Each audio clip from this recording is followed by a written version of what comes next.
We are about 10 picks in to the 2020 NFL Draft. I'm Sierra Goodwill here with Evan Lazar and Mike Petralia.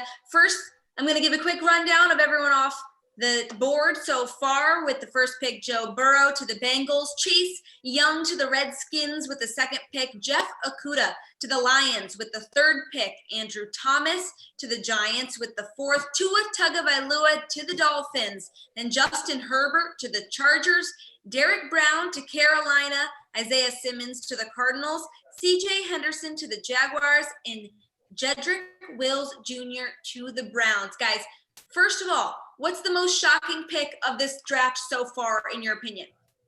I think it's Andrew Thomas, honestly, to the Giants. Absolutely. Wasn't my tackle one in this draft, but I think the ability to play on the left side is what ended up putting him ahead of Jared Wills, who's clearly the best tackle in this class by far, but he's really a right tackle only prospect, maybe even a guard at the next level just because of his size limitations. So I think what the Giants liked about Thomas was the makeup of the player, apparently just a really studious guy on and off the field, and then also the fact that he can play on the left side, but a little bit of surprise there that he goes ahead of Wills.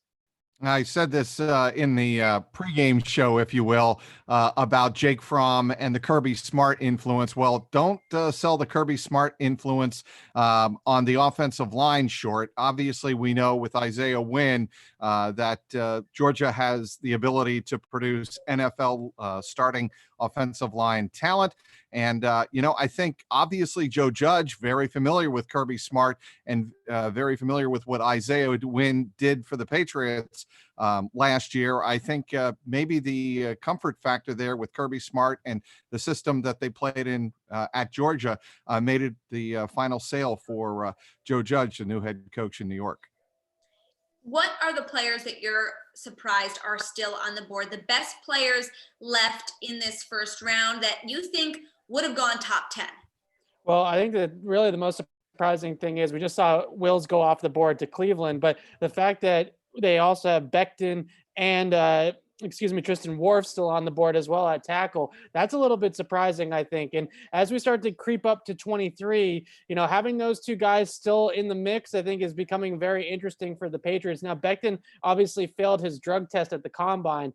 So I wonder in this virtual draft where you don't have the ability to maybe talk to the guy face to face, if that's causing him to slide a little bit further than expected. But also Tristan Wirfs is an ideal right tackle prospect for the Patriots.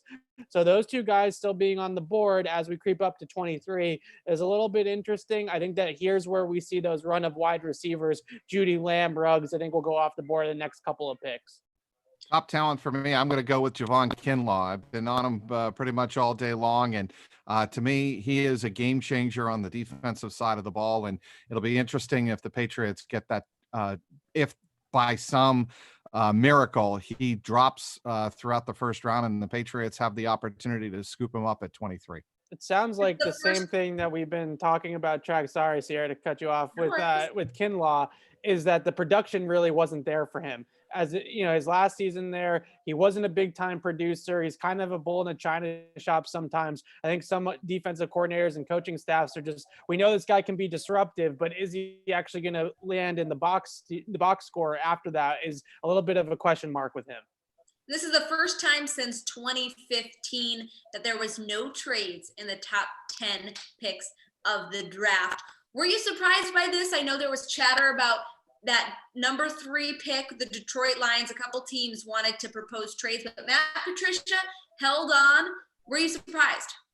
No, I'm going to jump in here, guys, and say I am not surprised that there is not a lot of trading going on, simply because this is a virtual draft, and I don't think teams want to get caught up in a logistic nightmare and have something go wrong. And then this turns into some type of legal back and forth with the NFL. I just don't think a lot of teams want to go through that, given the stress that everybody's going through, and not just on the outside of the football world, but on the inside as well. These guys are human beings, and I think they would like to lessen their risk. And that's why right now I don't think we're going to see a lot of trading going on in this first round.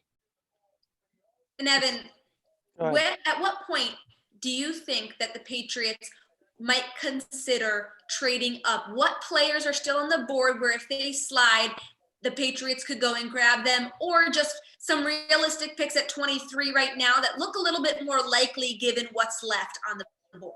Well, I think the one player, the Jets, I believe, are about to take Mekhi Becton. I think they just did take Mekhi Becton, so he's now off the board. I go back to Tristan Wirfs. I think that he's an ideal right tackle prospect for them, an unreal athlete, definitely the best tester at the combine on the offensive line. So watch out for him. Maybe continue to fall here a little bit, although I don't think he's going to fall for much longer. The other guy that I think starts to get really interesting is Kayvon Chazon from LSU, who I've talked a lot about in this process. He's really kind of a man without a home right now. I think that the fact that the tackles dropped as far as they have has kind of put him in a situation where he could eventually be there at 23. I also think Jordan Love is probably going to be there as well at 23. Now that Miami has a quarterback, it's a situation where it's kind of musical chairs, and Jordan Love is left without a chair right now. So I think that there's a possibility that Bill Belichick could be staring at him at 23, and there's going to have to be a conversation of whether or not they like the guy enough. I think there will be a conversation, Evan, but it's Belichick's history not to gamble on a quarterback in the first round when I think there will be other playmakers on the board that could be higher on Bill Belichick's board than Jordan Love, who certainly has some upside, but also. We've got Greg Bedard joining us right now, a little guest appearance from our Patriots insider. We'll give him a minute to connect to the audio and video here so we can get his thoughts so far. The first 10 picks, 11 picks now in the 2020 draft. Greg, can you hear us? We can't hear you yet. Hold on. I can now. There you go. Beautiful. Sorry about that. So far on the top 10, top 11 now picks of the 2020 NFL draft. Any big surprises that stood out to you? No, I mean, not really. I mean, the first about 6 picks went about how I thought they were going to go, outside of the tackle actually that the Giants took. I thought, even though I had Andrew Thomas as my top tackle, I didn't think the Giants would go there. I thought they would go with a guy like Wirfs, who maybe isn't left tackle material, but certainly can play right tackle and could be. I think he's going to be an all-pro guard at some point. And I am just getting a little bit caught up on the last 2 picks. But so Wills and Becton just went.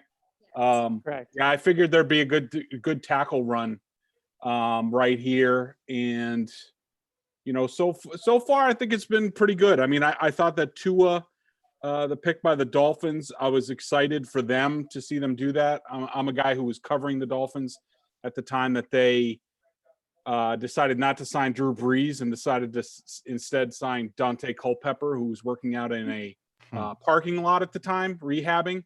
And that didn't go so well for them. So I'm glad they took the injury risk this time, because I think Tua is worth it. And you know what, Greg, if I can jump in here, I think there was some speculation on ESPN that perhaps Nick Saban might have played a factor this time around, and the whole Stephen Ross. Do you think Nick Saban and Stephen Ross spoke this time around, given what happened in 2006? Yeah, I think they would have. I mean, look, the owner at the time was Wayne Huizenga, so it's a little bit different. But I do know that Nick has a lot of really good relationships with people, you know, in the league, and a lot of the owners love to talk to him. Ross, of course, is a big Michigan booster, but he attends a lot of college football games.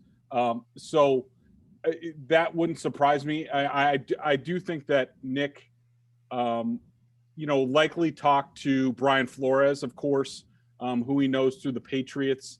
And he probably said, like, look, don't make the same mistake that I did, you know, about 15 years ago, and you know, go for Tua, because he is worth it. He's that special. I mean, I know the hip is a big deal, but, you know, I think they're in a good position. Even with Ryan Fitzpatrick, they could afford, if Tua needs more time, they can do that. I mean, look, they played well at the end of last season. They came up, you know, we all saw it. They come up to Gillette and absolutely ripped through the Patriots defense to win that season finale. So I think they have a lot of good options, and I think the Dolphins finally got their franchise quarterback, and it certainly makes the AFC East a lot more interesting. and I was asking Evan and Trags before you jumped on here, Greg, anyone that you're surprised is still on the board, or reassessing that Patriots pick at 23, your likely options, is there someone who could slip that the Patriots decide to trade up for in your estimation?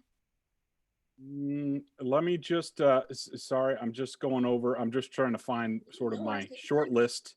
But of guys that are sort of on my wish list for the Patriots at this point. And, I haven't been up to date on the last couple picks, putting the kids to bed, but guys like, Justin Jefferson from LSU is a guy I know the Patriots really like. Kenneth Murray is the guy that I mocked to the Patriots. I just think they need another body at linebacker. I mean, I know they have Dante Hightower and Jawan Bentley, but they really don't have an athletic linebacker. And I think that Murray is the type of 10, 15-year type Patriots player. I think that, the edge guys, whether it's Gross Matos or Epinenza, are definite options for the Patriots. Cesar Ruiz, the center. Everybody knows I love offensive line play, and David Andrews just isn't a sure thing at this point. The Patriots are certainly hopeful that he comes back, but I don't think they can leave themselves shorthanded there. And I think that Ruiz is the best center by far in this draft. He's only 20 years old. And I think sort of an X factor, in a pipe dream, I don't think they would take him in the first round, but Clyde Edwards-Helaire, the LSU running back, just screams sort of the next generation of Kevin Falk to me, who coached him at LSU. So there are going to be good players there for the Patriots at 23, but I do know their hope is to trade out of the first round and accumulate more assets. Jumping in here at the 12th pick, the Raiders selected Henry Ruggs, the wide receiver we raved about on our pre-draft show. We were very hopeful, thinking he might fall to the Patriots at number 23. We gushed about his speed, but he's off the board. He's heading to Oakland with number 12, so that's one more receiver off the board. Guys, any final thoughts before we sign off until we get back on towards that Patriots pick? I would say with Henry Ruggs goes to Al Davis. Al Davis loved the vertical passing game, and certainly Henry Ruggs can take the top off any defense, or he did certainly in college. And so I find that kind of ironic and appropriate. Absolutely, Trags. And I just I did cover the Raiders for a short time this past year, and they are just screaming out for speed on offense. I mean, they have good tight ends. They have a great running back. They have a great offensive line, but they have really nothing on the outside. And I think that, the Raiders, if they knocked the draft out of the park last year. If this is a sign of things to come, they're in really good shape and could be a contender with the Chiefs out there. Yeah, as much as I would have loved to see Ruggs fall a little bit, I think the board's actually setting up pretty well for the Patriots right now. Kinlaw's still out there. Justin Jefferson's still out there. Chazon, Xavier McKinney, Tristan Wirfs being out there, though. I wanted to ask Greg quickly about Wirfs and what he sees in him, because him still being in there at this point of the draft, I know he's a right tackle guy, but I think that he's a very good prospect, probably a top 10 player in this draft that's sliding here a little bit. Yeah, Evan, I mean, it's a great point by you. I mean, I think Wirfs is a tough projection, and when you're talking about top half of the first round, unless you're looking at like a Quentin Nelson, who if I remember correctly, I don't think he went till like the 20s. You're looking for left tackle guys, and I just don't think Wirfs is a left tackle.